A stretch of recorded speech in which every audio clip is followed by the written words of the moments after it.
Si nous sommes réunis là, c'est parce qu'il y a eu tout l'été cette exposition Vraum, qui est un moment important. Alors pour les amateurs de bande dessinée, pour les amateurs d'art contemporain, pour les curieux de tout poil, un moment important parce qu'il y a eu un choc.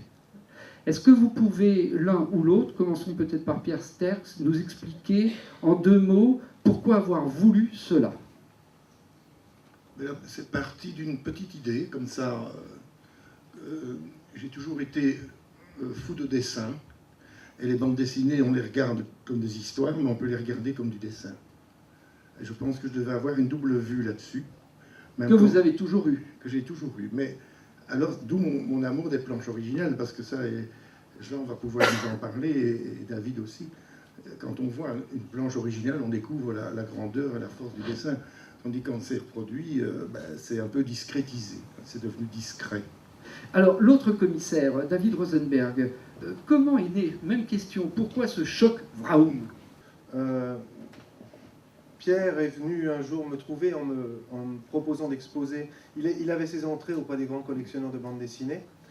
Et il m'a proposé donc de monter une exposition de planches originales. Moi, j'ai été tout de suite très enthousiaste, mais je lui ai demandé ce qu'il pensait de l'idée d'exposer ces planches en regard d'œuvres qui se seraient inspirées de ces mêmes planches. Et de là est venue l'idée du projet. Donc c'est vrai que je voudrais dire ici, parce que c'est une chance, parce que ce soit avec vous, parce que c'était évidemment une très belle rencontre, que ce soit avec Gilles Barbier, avec Éric Leroy ou avec Vincent, en fait c'était véritablement une aventure collective. Je crois que s'il y a une raison d'aller voir Vraum avant tout, outre la qualité des œuvres et puis l'énergie que cette exposition véhicule et communique au public, c'est le fait qu'on a la chance de partager des choses qui ne seront pas visibles avant bien longtemps. Justement, Éric Leroy,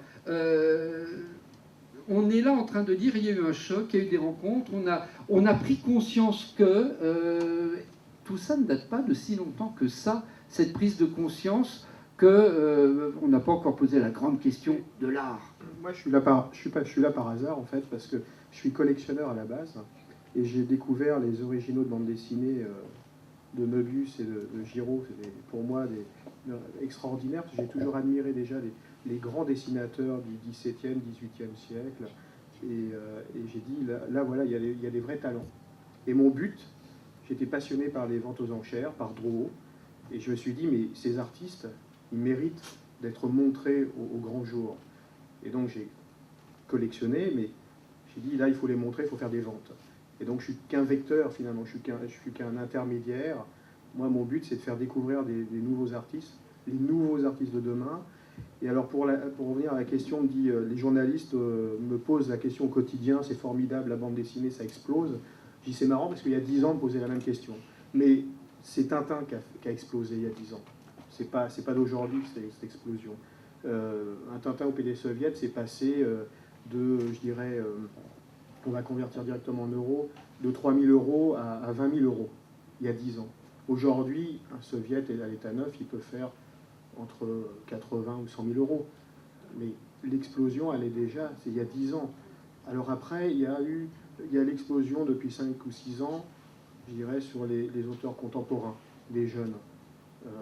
Et puis les Möbius, Bilal et compagnie. Là, c'est sûr qu'on a, on a une augmentation depuis 2005 importante des prix. Voilà. Bon. Mais je crois que c'est l'évolution des mentalités. Les gens n'ont plus peur de lire de la bande dessinée, on le voit ici, hein, à la FNAC ou Virgin. Et puis, il y a l'évolution de la mentalité de collectionner, de décorer des appartements, des endroits avec des originaux de bande dessinée. Jean-Jacques Lenier, on ne vous a pas encore entendu. Vous avez décidé de créer votre galerie Art Ludique, allez, à la croisée de tous les chemins, et même au-delà. Oui, non, c'est vrai que, et c'est ce qu'a fait, je trouve, de génial l'exposition Vraum, c'est d'essayer de tisser une passerelle entre deux arts qui à la fois peuvent paraître éloignés, mais sont finalement relativement proches. Et il y a deux immenses artistes ici, l'un qui est catalogué art contemporain, l'autre BD, et les deux disent ben, moi j'ai failli faire ça, et l'autre dit moi j'ai failli faire l'autre. ce qui est bien, c'est de montrer peut-être qu'il y a des courants différents, des approches différentes, mais enfin, je pense que c'est vraiment bien de pouvoir tisser une passerelle. La BD permet certainement plus aisément de tisser une passerelle avec un art plus traditionnel, plus académique, avec Daumier, Doré, Toulouse-Lautrec, etc. Mais tout ça n'est qu'une mouvance complète. Et le paradoxe en plus, je trouve, c'est que la BD commence à être considérée comme un art parce qu'elle vaut de l'argent et que du coup les journalistes disent ah ben c'est de l'art.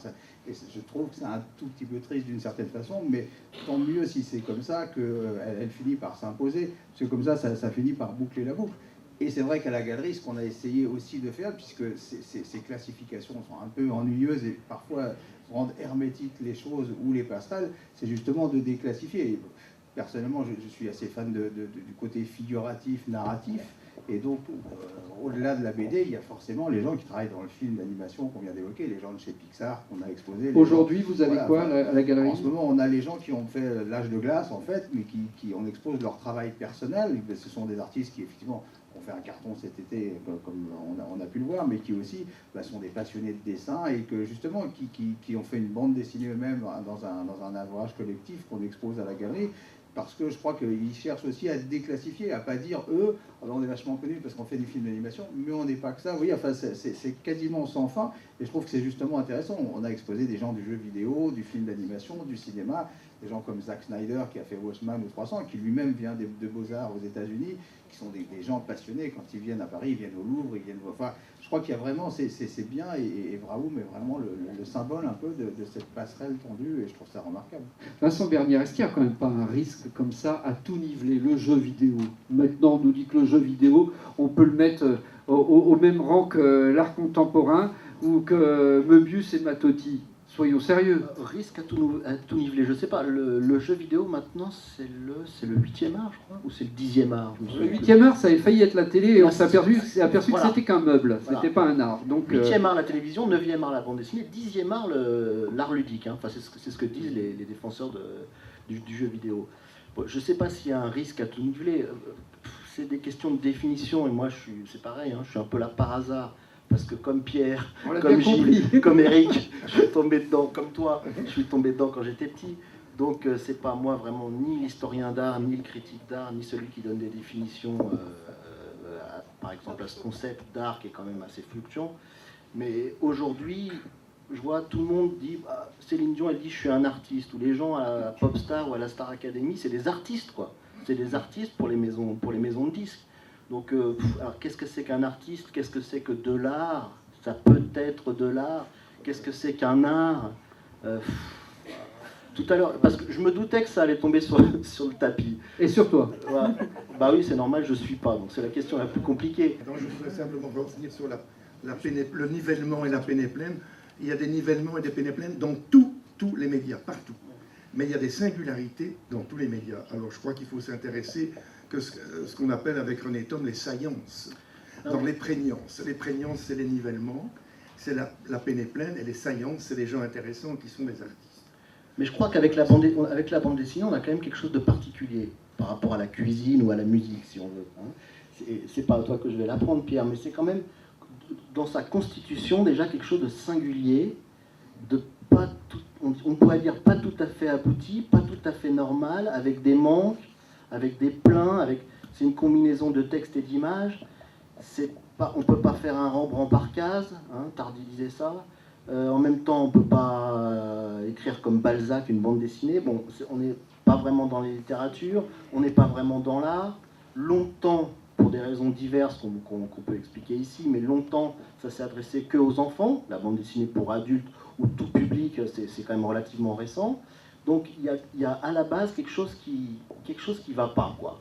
Moi, à titre personnel, ça me plaît à mort, et c'est vrai que c'est là-dessus que j'ai fondé une grande part. Ambigu, quoi. C'est ambigu. Voilà, ben ouais. Et constitutivement, il y a un problème. Il y a un malentendu. Et quelque chose qui va pas, quoi.